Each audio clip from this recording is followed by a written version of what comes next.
Guys, ముందుగా గణపతి పప్ప మోరియా. ఇదైతే ఈ వీడియోస్ అయితే మా స్ట్రీట్లో పెట్టారనమాట.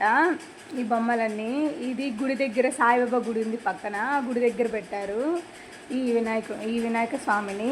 లడ్డులు అయితే సూపర్గా ఉన్నాయి. ప్రతి ఒక్క లడ్డు భలే ఉంది ఇక్కడైతే.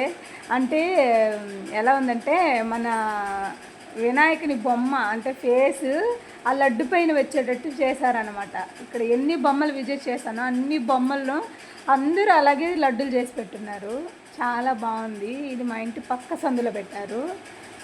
ఆ పక్క అది లడ్డు. ఇది మా పిల్లల స్కూల్కి వెళ్ళే దోవలో పెట్టారు. మా పిల్లల స్కూల్ తీసుకెళ్లే దోవలోనే 3 విగ్రహాలు ఉన్నాయి. స్కూల్ దూరంగా అది పక్క సందులోనే. బాగున్నాయి. ఎన్ని బొమ్మలు చూసామంటే అన్ని బొమ్మలు చూసాము. ఇది మా ఇంటి పక్కన పెట్టారు. ఇది కూడా బాగుంది. ఇది లడ్డు అయితే సూపర్గా ఉంది. చూడండి ఎంత బాగుందో. జీడిపప్పు అది భలే చేశారు అసలు. మీరు ఎన్ని బొమ్మలు విజిట్ చేశారో కామెంట్ చేయండి గాయ్స్.